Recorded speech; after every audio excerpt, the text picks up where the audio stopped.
नमस्कार साथियों, स्वागत है आपका दृष्टि आईएएस की इस नई वीडियो में। जैसा कि आप लोग सभी जानते हैं कि जून महीने में यूपीएससी की प्रारंभिक परीक्षा होने वाली है और इस प्रारंभिक परीक्षा में करंट घटनाओं से संबंधित आपकी तैयारी बेहतर हो सके, वो अपने आप में पूरी तरह से आप करंट घटनाओं से संबंधित तैयारी को लेकर आश्वस्त हो सके, इसी को ध्यान में रखते हुए हमने आपके लिए एक सीरीज की शुरुआत की है जिसका नाम है target UPSC prelims 2024 current affairs revision series. इस सीरीज के माध्यम से हम अलग अलग खंडों के अंतर्गत आपके सामने पिछले एक वर्ष की तमाम घटनाओं को समाहित करने का प्रयास कर रहे हैं, ताकि करंट घटनाओं से संबंधित जो भी प्रश्न आपके एग्जामिनेशन में आए आप उसको हल करने में सक्षम हो सके और आप अपने एग्जामिनेशन को क्वालिफाई कर सके।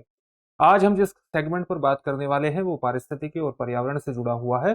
तो चलिए आज के प्रोग्राम की शुरुआत करते हैं और आज की अपनी पहली खबर को देखते हैं।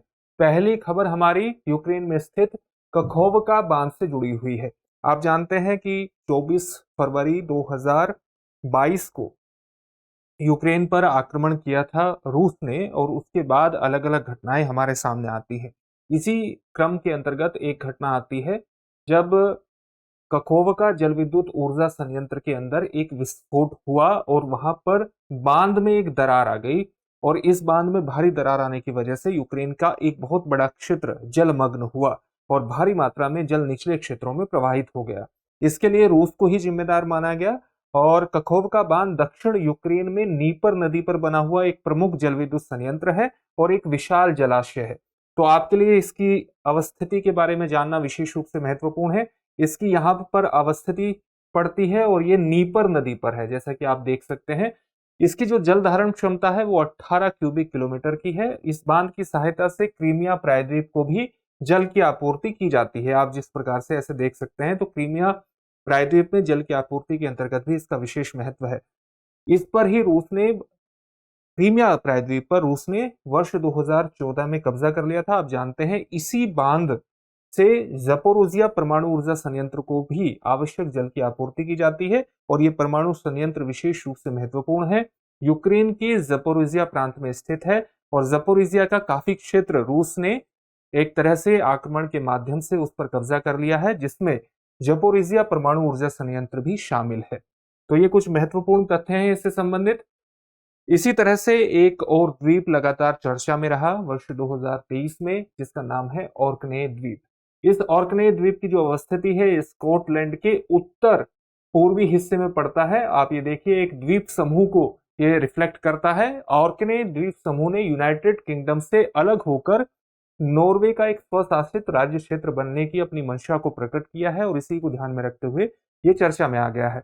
ये जो द्वीप है स्कॉटलैंड के उत्तर पूर्वी तट पर स्थित है, इस प्रकार से जैसा कि अभी आपको दिखाया गया, और लगभग 70 छोटे द्वीपों का एक समूह है। इनमें से केवल 20 द्वीप समूह ऐसे हैं जिन पर मनुष्यों का निवास पाया जाता है, यानी मनुष्य बसावट है। 15वीं शताब्दी के अंत तक यहाँ नॉर्वे और डेनमार्क के शासन के अधीन था, यानी ये जो पूरा क्षेत्र था जिसको हम ऑर्कने आइलैंड के नाम से जानते हैं, 15वीं शताब्दी के अंत तक नॉर्वे और डेनमार्क के शासन के अधीन था। इसके बाद यहाँ ऑस्केट स्कॉटलैंड का शासन हो गया। इसमें स्थित 4 स्थान ऐसे हैं जो यूनेस्को के विश्व धरोहर स्थल की सूची में आता है। इनमें से एक स्थान है स्कारा ब्रे, जो यहाँ पर स्थित है। इसकी अवस्थिति आप यहाँ देख सकते हैं। इसी प्रकार से रिंग ऑफ ब्रॉडगर भी यहाँ स्थित है, इसकी स्थिति यह है। इसी प्रकार से स्टैंडिंग स्टोन्स ऑफ स्टेननेस यहाँ पर स्थित है और मेशोव चैम्बर टॉम यहाँ पर स्थित है। तो ये 4 विश्व धरोहर स्थल है और इसी को ध्यान में रखते हुए विशेष रूप से महत्वपूर्ण होता है। आप जानते हैं कि इस तरह के प्रश्न आजकल यूपीएससी की प्रारंभिक परीक्षा में पूछने की प्रवृत्ति बढ़ गई है, तो आपको इसकी पूरी अवस्थिति के बारे में जानकारी होनी चाहिए। चलिए आगे बढ़ते हैं और आज की अगली खबर देखते हैं। एंथ्रोपोसीन युग लगातार चर्चा में रहा है। हाल ही में वैज्ञानिकों ने एंथ्रोपोसीन युग की शुरुआत के साक्ष्य की खोज की है। ये खोज कहां पर की गई है? कनाडा के क्रॉफर्ड झील में तलछटों के अध्ययन से प्राप्त की गई है। तलछट को आप सामान्य रूप से किस प्रकार से परिभाषित करेंगे? तलछट जैसे किसी नदी के निचले क्षेत्र में जो गाद जमा हो जाती है, आप उसको तलछट के रूप में परिभाषित कर सकते हैं। इसमें जो कुछ पुराने जीवाश्म होते हैं उसके वो तलछटों के अंतर्गत ही शामिल किए जाते हैं। कनाडा के क्रॉफर्ड लेक, तो ये क्रॉफर्ड लेक की जो अवस्थिति है यहाँ पर आप देख सकते हैं, ये क्रॉफर्ड लेक है, इसकी अवस्थिति यहाँ पर है। तो इसी के तलछटों के अध्ययन से ये पूरी एंथ्रोपोसीन युग के शुरुआत की साक्ष्य हमें प्राप्त होते हैं। क्रॉफर्ड झील एक कैसी झील है? ये मेरोमिक्टिक झील है जहां पर जल की परतें आपस में नहीं मिलती हैं। मेरोमिक्टिक झील किस प्रकार की होती है? सामान्यतः मान लिया कोई झील है और ये झील की अवस्थिति है, तो जो निचली परत होती है पानी की, ये ऊपरी परत से स्थानांतरित होती रहती है, यानी ऊपरी, ये जो ऊपर से पानी नीचे की ओर और नीचे से ऊपर की ओर जाता रहता है, और इससे क्या है कि पानी के स्तर में लगातार परिवर्तन होती चली जाती है, और ये जो परिवर्तन है ये साल में एक बार सामान्य तौर से होता है। लेकिन जो मेरोमिक्टिक प्रकार की झीलें होती हैं, इसमें जल की परतें आपस में नहीं मिलती हैं, यानी जो निचली परत है वो लगातार लंबे समय तक पानी के एक ठहराव को इंगित करती है, और इसलिए तलछटों के वैज्ञानिक अध्ययन के माध्यम से हम अलग अलग युगों के बारे में जानकारी प्राप्त कर सकते हैं, और इसीलिए वैज्ञानिकों के अध्ययन का एक महत्वपूर्ण केंद्र इस तरह की मेरोमिक्टिक झील रही है। तो कनाडा के क्रॉफर्ड झील एक मेरोमिक्टिक झील है जहां पर तलछटों का अध्ययन किया गया है। साथ ही इसके जो तलछट की परतों में पृथ्वी की जलवायु पर मानव गतिविधियों के वार्षिक प्रभावों का भी आकलन किया जा सकता है, तो उसके वार्षिक प्रभाव के दृष्टिकोण से भी इनका संरक्षण आवश्यक होता है।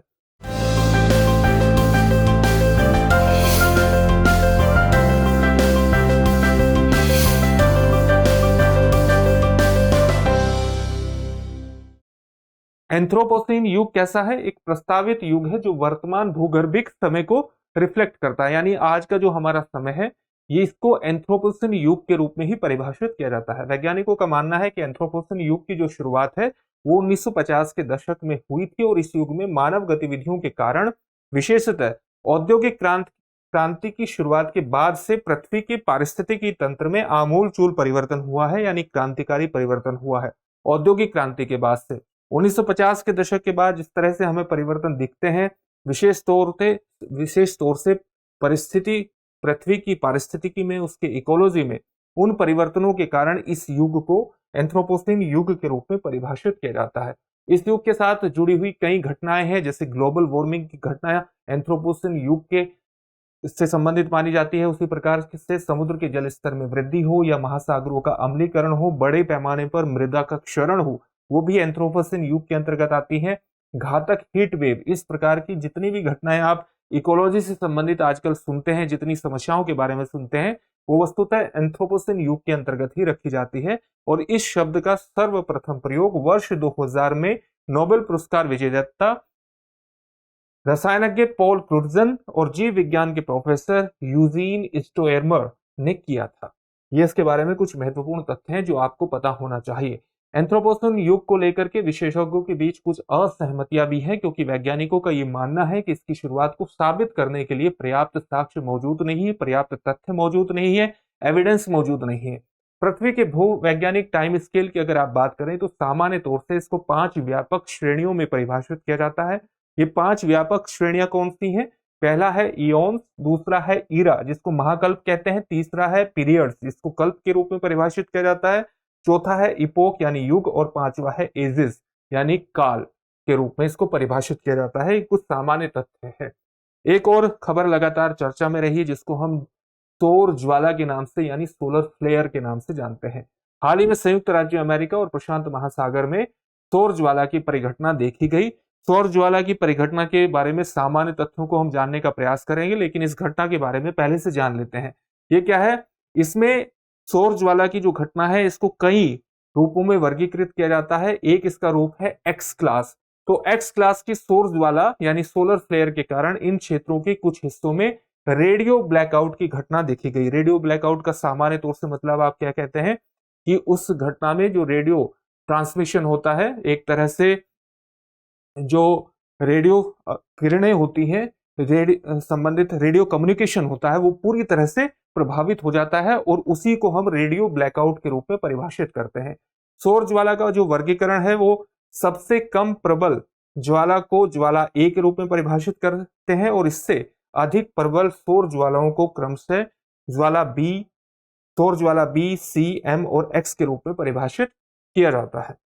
इसके बारे में कुछ और चीजों को देखेंगे। इनकी प्रबलता के आधार पर इनको वर्गीकृत किया जाता है। जैसे जब हम सौर ज्वाला ए यानी सोलर फ्लेयर ए के बारे में बात करते हैं तो इसका शायद ही पता चल पाता है और यह कोई नुकसान भी नहीं पहुंचाती है।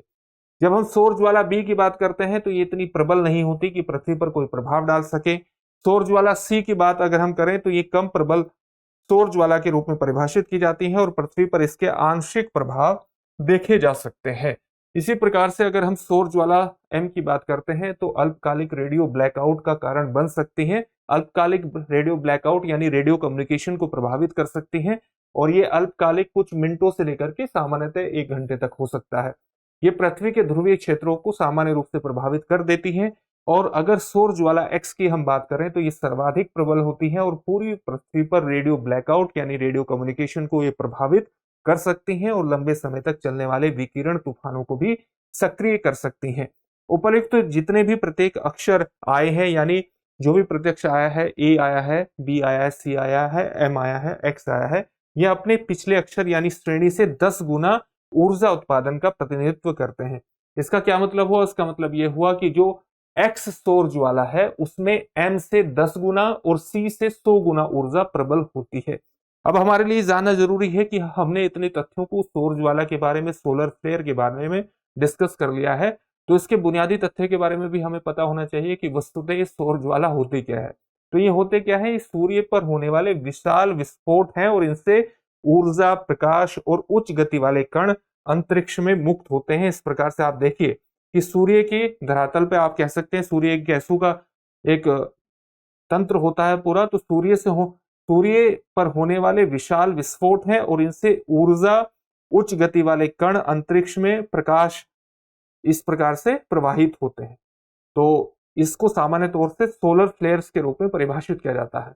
इन ज्वालाओं को यानी ये जो फ्लेयर्स होते हैं ये अक्सर सौर चुंबकीय तूफानों से भी इनको जोड़ करके देखा जाता है और इनको कोरोनल मास इजेक्शन के रूप में भी परिभाषित किया जाता है। ये परिघटना कब होती है? परिघटना तब होती है जब घुमावदार यानी ट्विस्टेड चुंबकीय क्षेत्रों में संग्रहित ऊर्जा अचानक मुक्त होना शुरू हो जाती है। यानी जो ट्विस्टेड क्षेत्र होते हैं, घुमावदार क्षेत्र होते हैं चुंबकीय क्षेत्र, उसमें संग्रहित ऊर्जा अचानक मुक्त होना शुरू हो जाती है। यानी कुछ इस तरह से आप कह सकते हैं कि जिस तरह से पृथ्वी पर वोल्केनो इरप्शन की घटना होती है, उसी प्रकार की कुछ घटना से आप थोड़ा सा कंपेयर कर सकते हैं। इसे कोरोनल मास इजेक्शन को आप देख सकते हैं इसकी एक तस्वीर के माध्यम से कि किस प्रकार से ये मास इजेक्शन हो रहा है अलग अलग कणों का, और इससे प्रकाश भी फैलता है, तो प्रकाश का भी और ऊर्जा का भी प्रवाह होता है अंतरिक्ष के क्षेत्र में। एक और घटना को देखते हैं जो पनामा नहर से जुड़ी हुई है। पनामा नहर आप जानते हैं अटलांटिक महासागर को प्रशांत महासागर से जोड़ती है, तो ये विशेष रूप से महत्वपूर्ण हो जाती है और हाल ही में सूखे से प्रभावित होने के कारण, पनामा नहर के सूखे से प्रभावित होने के कारण पनामा नहर में नौ परिवहन बाधित हुआ है और इसलिए ये चर्चा का टॉपिक आ जाता है। पनामा नहर की एक सामान्य स्थिति आप देख सकते हैं कि किस प्रकार से इस नहर से अलग अलग जहाज होकर के निकलते हैं और ये इस प्रकार कैरिबियन सी जो कि अटलांटिक महासागर में स्थित है, यहां से पनामा से होते हुए इस प्रकार से प्रशांत महासागर को ये जोड़ता है। ये नहर की अवस्थिति है जो पनामा एक देश में स्थित है जो मध्य अमेरिका में पड़ता है और पनामा एक ऐसा क्षेत्र है जो एक ऐसा भू क्षेत्र है जो उत्तरी अमेरिका को दक्षिण अमेरिका से भी जोड़ता है। तो ये जो पनामा नहर है एक मानव निर्मित जलमार्ग है, अटलांटिक और प्रशांत महासागर को आपस में जोड़ता है। यह जलयानों को दक्षिण अमेरिका महाद्वीप के दक्षिणी सिरे पर स्थित केप ऑन हॉर्न यानी जो दक्षिण अमेरिका का दक्षिणी सिरा है जिसको हम केप ऑफ हॉर्न के नाम से जानते हैं, उसका चक्कर लगाने वाली लंबी और जोखिम भरी यात्रा से ये बचाता है। यानी पनामा नहर से जब आप होकर के गुजरते हैं तो आपको एक दक्षिण अमेरिका के दक्षिणी हिस्से से होकर गुजरने की आवश्यकता नहीं रहती।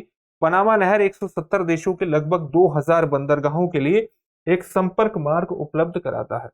पनामा नहर उत्तर और दक्षिण अमेरिका को आपस में जोड़ने वाला एक स्थल डमरू मध्य है। पनामा नहर नहीं बल्कि पनामा क्या है? उत्तर और दक्षिण अमेरिका को आपस में जोड़ने वाला स्थल डमरू मध्य है। तो स्थल डमरू मध्य क्या होता है? ये एक संकीर्ण पट्टी होती है भूमि की और ये पट्टी दो बड़े भूभागों को आपस में जोड़ती है।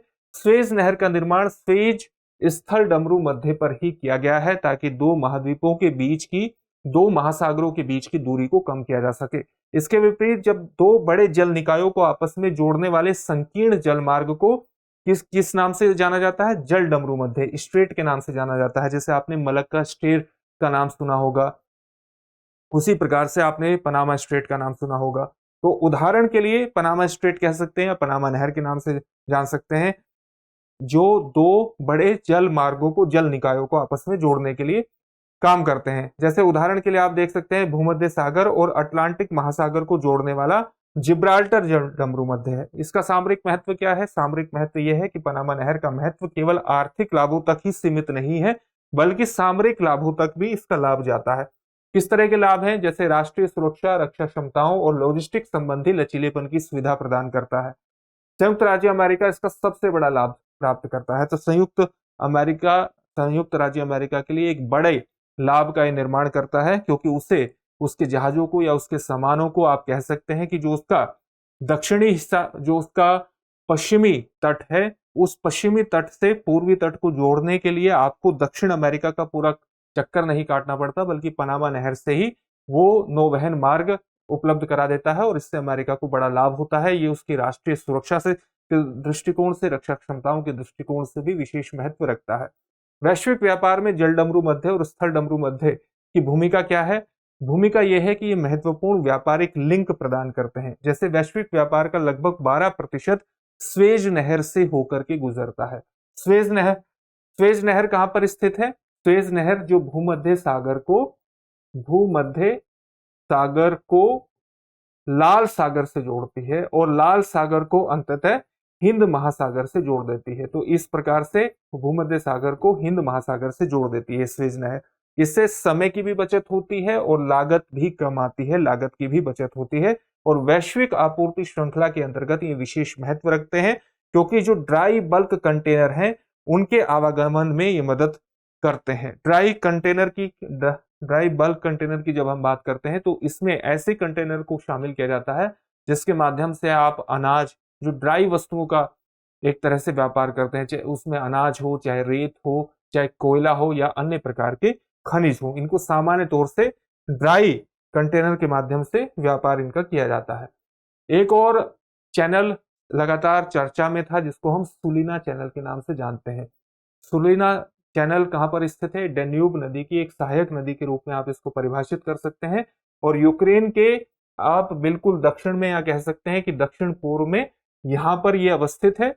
और एक तरह से आप कह सकते हैं कि डेन्यूब की सहायक नदी के रूप में आप इसको परिभाषित कर सकते हैं। यूक्रेन के प्रमुख बंदरगाहों को काला सागर से जोड़ती है, यानी काला सागर के तट पर ही इसकी अवस्थिति यहां पर है और डेन्यूब नदी की एक महत्वपूर्ण सहायक नदी है। तुलिना के साथ साथ चिलिया और सेंट जॉर्ज डेन्यूब डेल्टा के प्रमुख चैनल हैं और इन तीनों में से केवल तुलिना चैनल ही माल परिवहन के लिए पर्याप्त गहरा है और चौड़ा है। यानी 3 डेल्टा है, तीनों में जो माल परिवहन के लिए प्रमुख रूप से महत्व रखता है वो तुलिना चैनल ही है। यह पूरी तरह से रोमानिया के अंतर्गत आता है, यानी ये जो चैनल है ये रोमानिया के अंतर्गत आता है, लेकिन इसने यूक्रेन के प्रमुख बंदरगाहों को भी काला सागर से जोड़ने में महत्वपूर्ण भूमिका निभाई है। रोमानिया जो है वो नेटो का सदस्य है और रूस द्वारा काला सागर अनाज समझौते से हटने के बाद डेन्यूब डेल्टा ने यूक्रेन की एक वैकल्पिक मार्ग के रूप में एक वैकल्पिक मार्ग प्रदान किया है।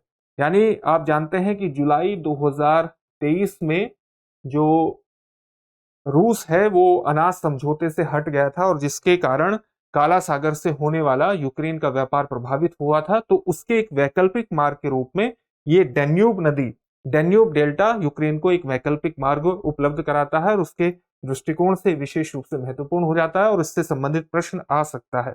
डेन्यूब नदी की अगर हम बात करें तो ये डेन्यूब नदी आप देख सकते हैं, इसकी ये इस प्रकार से स्थिति है, जर्मनी से निकलती है और जर्मनी से निकलने के बाद आप कह सकते हैं कि यूरोप के दक्षिण पूर्व हिस्से से होते हुए काला सागर में जाती है। तो वोल्गा के बाद डेन्यूब यूरोप की दूसरी सबसे बड़ी नदी है और मध्य और पूर्व यूरोप में स्थित है, जो 10 देशों से होकर के बहती है। कहां से निकलती है? ये निकलती है जर्मनी के ब्लैक फॉरेस्ट से ये निकलती है और 2860 किलोमीटर यानी 1780 मील तक दक्षिण पूर्व में बहती है। कहां से निकलती है? जर्मनी से। और कहां कहां से बहती है? Austria, Slovakia, Hungary, Croatia, Serbia, Romania, Bulgaria, Moldova और यूक्रेन से होकर के गुजरती है और फिर काला सागर में गिर जाती है। यूरोप में सबसे अधिक जैव विविधता वाले क्षेत्र के रूप में भी आप इसको परिभाषित कर सकते हैं, जहां जहां से डेन्यूब गुजरती है। एक और नदी लगातार चर्चा में रही, पिछले साल, जिसको हम सियांग नदी के नाम से जानते हैं, और इसे सियांग नदी को आप असम में ब्रह्मपुत्र के नाम से जानते हैं, और जो तिब्बत के क्षेत्र में है उसको वहां पर सांगपो के नाम से जानते हैं। तो हाल ही में भारत सरकार ने सियांग नदी पर एक बैराज बनाने का प्रयास किया है, यानी अरुणाचल प्रदेश में जो ब्रह्मपुत्र नदी है जिसको सियांग नाम से जाना जाता है, वहां पर एक बैराज बनाने की बात कही है, वहां पर एक बैराज बनाने का प्रस्ताव रखा है। ये प्रस्ताव क्यों रखा गया है, इसका मकसद क्या है, उद्देश्य क्या है? उद्देश्य यह है कि चीन द्वारा सांगपो नदी, यानी तिब्बत में ब्रह्मपुत्र नदी को सांगपो नदी के नाम से जाने जाते हैं, तो चीन द्वारा सांगपो नदी पर बनाए जा रहे बांध से उत्पन्न खतरे को कम करने के लिए भारत सरकार ने ये प्रस्ताव रखा है। आप देख सकते हैं कि ये यहां से मानसरोवर के पास से गुजरती है ब्रह्मपुत्र नदी, जिसको यारलंग जांगपो या सांगपो के नाम से जानते हैं, और इस प्रकार से ये यहां से होते हुए इस प्रकार भारत में प्रवेश करती है। अरुणाचल प्रदेश में इसको जाना जाता है सियांग के नाम से, और फिर असम में इसको ब्रह्मपुत्र के नाम से जाना जाता है।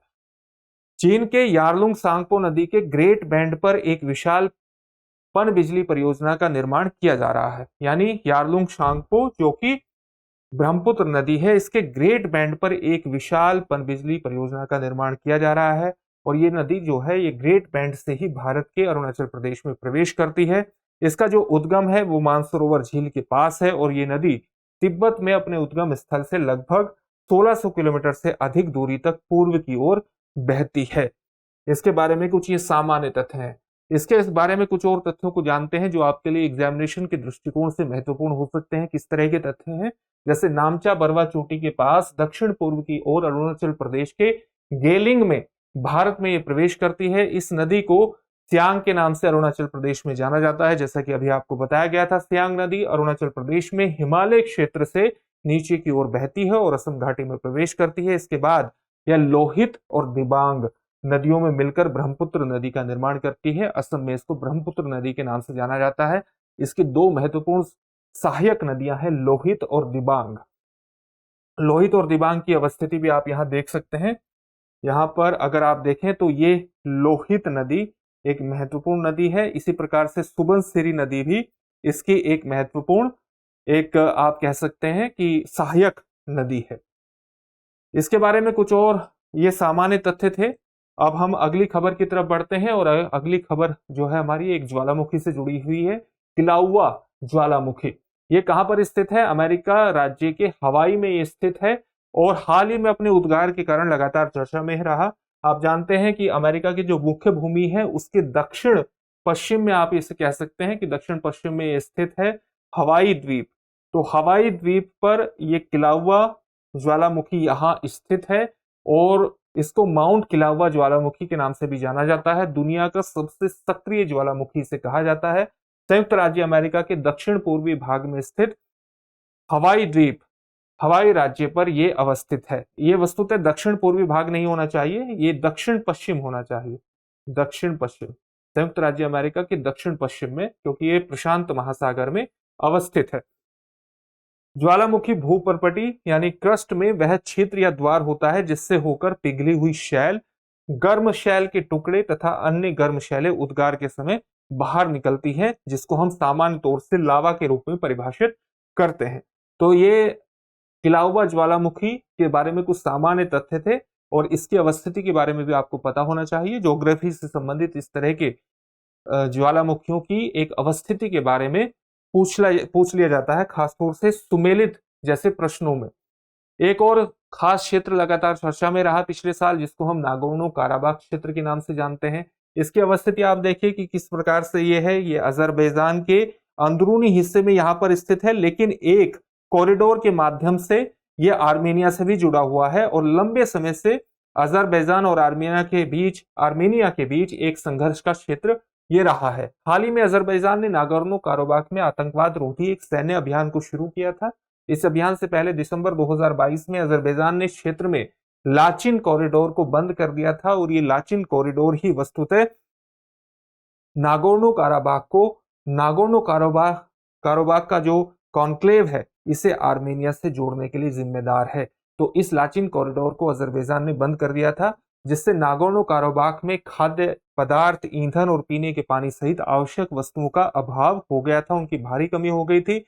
लाचिन जो कॉरिडोर है वो 5 किलोमीटर लंबा एक गलियारा है जो वस्तुतः आर्मेनिया को इस क्षेत्र से जोड़ता है।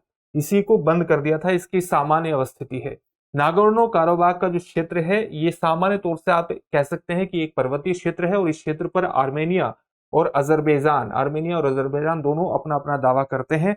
इस क्षेत्र के यहाँ पर जो टोटल आबादी है वो 1.2 लाख 1,20,000 के आसपास है और मुख्यतः आर्मेनियाई मूल के ही लोग हैं, जो आर्मेनियाई मूल के लोगों को यहाँ आर्मेनिया के साथ घनिष्ठ सांस्कृतिक, सामाजिक और ऐतिहासिक संबंधों को परिभाषित करते हैं। यानी आर्मेनियाई लोगों के यहाँ के लोगों के साथ घनिष्ठ सामाजिक संबंध है, सांस्कृतिक संबंध है, ऐतिहासिक संबंध है। अगर इस पूरे क्षेत्र की एक ऐतिहासिक पृष्ठभूमि के बारे में बात करते हैं तो इस क्षेत्र को में मध्ययुगीन काल से ही क्षेत्रीय शक्तियों के बीच प्रभुत्व को लेकर के कई बार संघर्ष हो चुके हैं।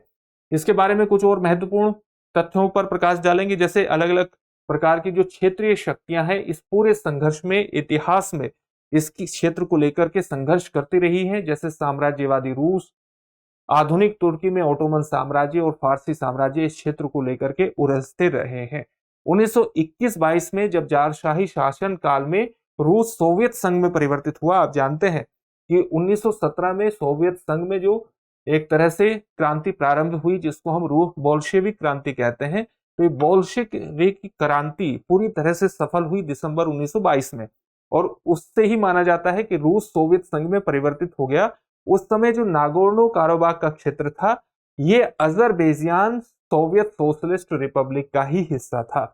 अजरबैजान आप जानते हैं 1991 में जब सोवियत संघ का विघटन हुआ तो उसमें से एक अलग होने वाला देश अजरबैजान भी था। तो ये वस्तुतः सोवियत संघ के समय में नागोर्नो काराबाख जो है उसी सोशलिस्ट रिपब्लिक जो अजरबैजान के नाम से जानते हैं उसी का हिस्सा था। तो संघर्ष इतिहास में अलग अलग समय पर अलग अलग प्रकार के संघर्ष इस क्षेत्र को लेकर के होते रहे हैं। हमने अपने जो अंतर्राष्ट्रीय संबंध का खंड है उसमें इस संघर्ष को बहुत विस्तार से कवर किया है। तो अंतर्राष्ट्रीय संबंध खंड में आप इस संघर्ष के क्षेत्र को देख सकते हैं कि हमने उसमें पूरी खबर को कवर किया हुआ है। यहाँ हम ज्योग्राफी के दृष्टिकोण से इस पूरी खबर को कवर कर रहे हैं। एक और क्षेत्र लगातार चर्चा में रहता है जिसको हम दक्षिण चीन सागर के नाम से जानते हैं और हाल ही में फिलीपींस ने दक्षिण चीन सागर के एक विवादित क्षेत्र में चीन द्वारा लगाए गए फ्लोटिंग बैरियर को हटा दिया है। यानी एक फ्लोटिंग बैरियर कहां पर अवस्थित होता है? पानी पर स्थित एक बैरियर के रूप में आप उसको परिभाषित कर सकते हैं। तो आप जानते हैं कि ये दक्षिण चीन सागर की अवस्थिति है और दक्षिण चीन सागर में 9 डैश लाइन के आधार पर चीन एक बहुत बड़े क्षेत्र पर अपने अधिकार का दावा करता है और इसके Spratly Islands, Paracel Island, Scarborough Shoal पर वो अपने अधिकारों को जताता रहता है। दरअसल चीन ने मछली पकड़ने वाली फिलीपींस की नौकाओं को विवादित क्षेत्र में प्रवेश करने से रोक दिया था और इससे पहले चीन ने स्कारबोरो शोल में एक लगून के पास फ्लोटिंग बैरियर भी स्थापित किया था। तो स्कारबोरो की अवस्थिति जो है वो फिलीपींस के पश्चिम में स्थित है। यहाँ पर ये स्कारबोरो शोल स्थित है और यहीं पर एक लगून के पास फ्लोटिंग बैरियर चीन ने स्थापित किए थे। चीन का दावा है कि ये पूरा क्षेत्र उसका है, जबकि फिलीपींस का दावा है कि यह क्षेत्र उसके अनन्य आर्थिक क्षेत्र यानी एक्सक्लूसिव इकोनॉमिक जोन के अंतर्गत आता है।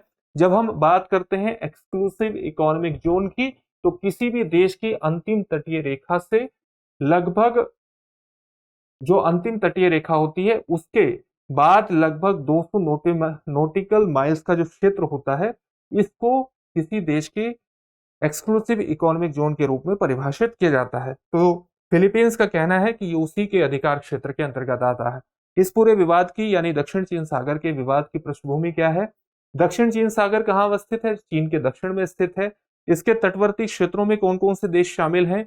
इसके तटवर्ती क्षेत्रों में आप देख सकते हैं यहाँ पर ब्रुनेई दारुसलाम है, मलेशिया है, सिंगापुर है, वियतनाम है, यहाँ पर ताइवान की अवस्थिति है, यहाँ पर फिलीपींस की स्थिति है।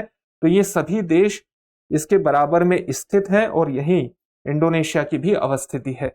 चीन लगभग 90% भाग को अपने एक्सक्लूसिव इकोनॉमिक जोन का हिस्सा मानता है और एक्सक्लूसिव इकोनॉमिक जोन का हिस्सा इसलिए मानता है कि वो इस पूरे क्षेत्र को एक 9 डैश लाइन के आधार पर घोषित करने का प्रयास करता है जो उसके हेनान जो उसका द्वीप है उससे इस प्रकार से होकर के ये 9 डैश लाइन होकर के गुजरती है और इसके आधार पर वो चाहे स्प्रेटली आइलैंड हो, चाहे पैरासेल आइलैंड हो, चाहे स्कैरबोरो शोल हो, इन पर अपना अधिकार जताता रहता है।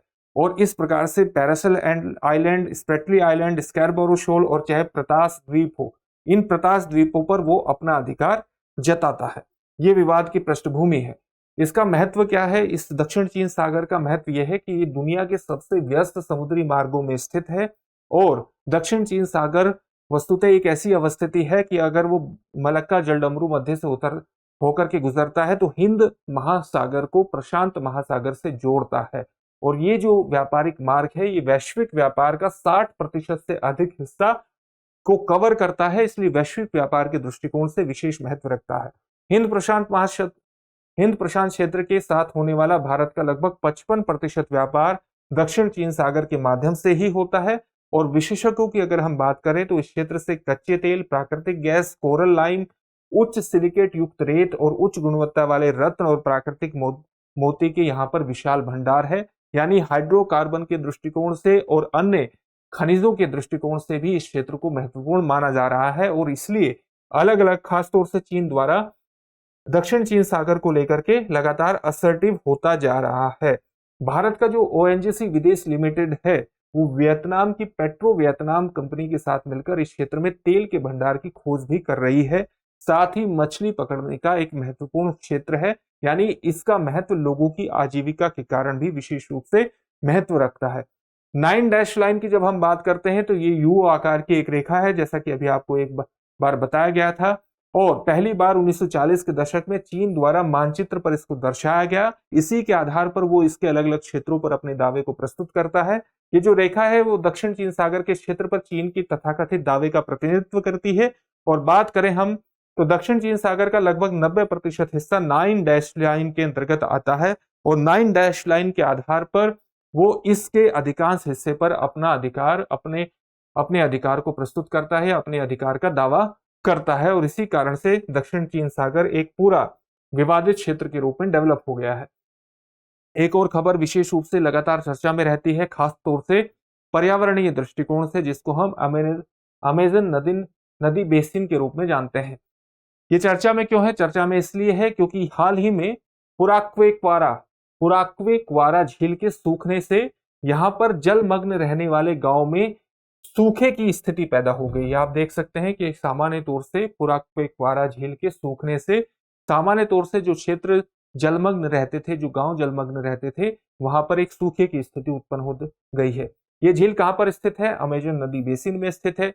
इसके पीछे की वजह अल नीनो को माना जा रहा है और उत्तरी उष्णकटिबंधीय अटलांटिक महासागर के जल के गर्म होने को भी माना जा रहा है।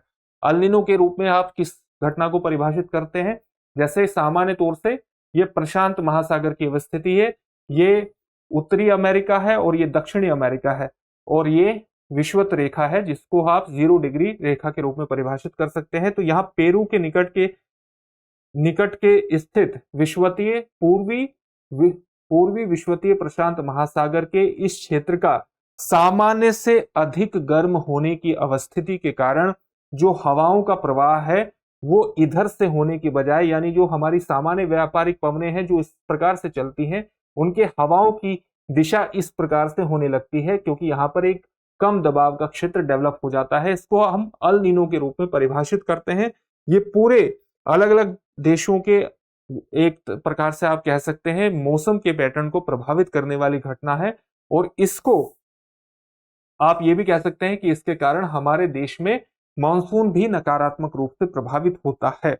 तो जलवायुवीय घटनाएं ग्लोबल वार्मिंग और जीवाश्म ईंधन के दहन से बढ़ रही हैं और अमेजन नदी बेसिन के सूखने को भी इसके लिए जिम्मेदार ठहराया जा रहा है कि वो भी अल नीनो जैसी घटनाओं से कहीं ना कहीं प्रभावित है।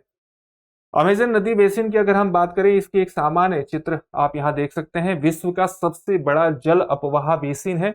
दक्षिण अमेरिका के लगभग 34% भाग को ये कवर करता है और दुनिया के लगभग 60% वर्षावन यहीं पर पाए जाते हैं। पृथ्वी पर जीवन के 10% ज्ञात स्रोत भी यहीं पर मौजूद हैं। इसके अंतर्गत कवर किए गए देश कौन कौन से हैं?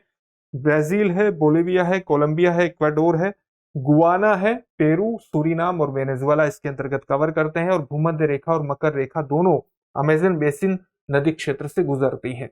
भारत का आर्कटिक के लिए पहला शीतकालीन वैज्ञानिक अभियान भी पिछले साल लगातार चर्चा में रहा। हाल ही में पृथ्वी विज्ञान मंत्रालय ने आर्कटिक के लिए पहला शीतकालीन वैज्ञानिक अभियान शुरू किया है। इसके बारे में भी कुछ बुनियादी तथ्यों को जान लेते हैं।